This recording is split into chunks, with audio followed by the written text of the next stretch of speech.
नारायण नारायण। आज का विषय है शास्त्र वचन, आप्त वचन और आत्म परीक्षण। एक बार उद्धव ने श्री कृष्ण से पूछा, हे परमेश्वर, तुम अपने मुख से ही बताओ कि हमें तुम्हारी प्राप्ति कैसे होगी। तब परमात्मा बोले, भक्ति करने से ही मेरी प्राप्ति होती है। भक्ति के 3 साधन हैं, शास्त्र वचन, आप्त वचन और आत्म परीक्षण। लेकिन हमारा इस समय सभी कुछ विपरीत हो गया है। शास्त्र वचन की बात करें तो अब हम इतने बड़े सुधारक हो गए हैं कि आजकल के ज्ञान के कारण हमें अपने पुराणों में श्रद्धा और विश्वास रखने में शर्म आती है। आत्मवचन की बात करें तो लड़का बड़ा होकर जहां अपने बाप से थोड़ा सा ज़्यादा पड़ गया कि उसे लगता है कि इस देहाती बाप की बात क्या सुनूं, उससे मेरा क्या फ़ायदा होने वाला है। यही आत्म परीक्षण के बारे में है। हम शोध करते हैं, लेकिन किस बात का? तो पांडव कहाँ रहते थे? राम का जन्म किस गांव में हुआ? कौरव पांडवों का युद्ध किस स्थान पर हुआ? मैं आपसे पूछना चाहता हूँ, ऐसे संशोधन से हमारा क्या लाभ होने वाला है? एक प्राध्यापक ने मुझसे कहा, मैंने श्री कृष्ण के बारे में बहुत संशोधन किया है।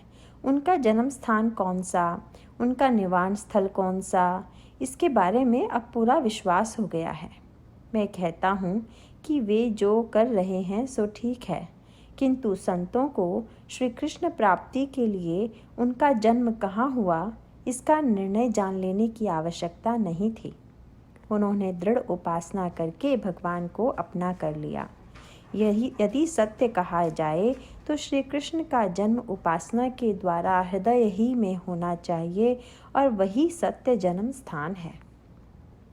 स्वयं हम यदि अपना बर्ताव देखें, अपने मन में कौन से विचार निर्माण होते हैं, इसका अवलोकन करें तो हमें ज्ञात होगा कि यदि हमारी ये गंदी बातें लोग जान गए तो लोग हमारी ओर झांक कर भी नहीं देखेंगे।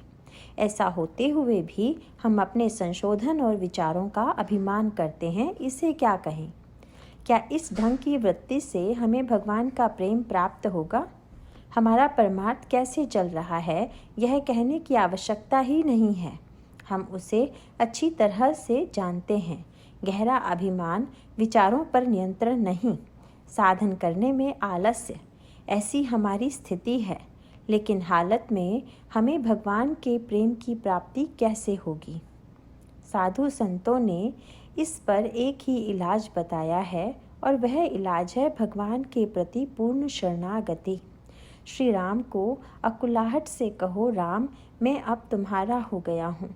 अब भविष्य में जो कुछ भी होगा वह तुम्हारी ही इच्छा से हुआ, ऐसा मैं मानूंगा और शांत रहूँगा और तुम्हारा नाम स्मरण करने की भरसक कोशिश करूँगा। तुम मुझे अपना कहो। भगवान सचमुच दयालु हैं। लोगों के सैकड़ों अपराध पेट में लिए हैं, फिर भी जो शरणागत है उसकी सहायता के लिए भगवान सिद्ध ही होते हैं। नारायण नारायण।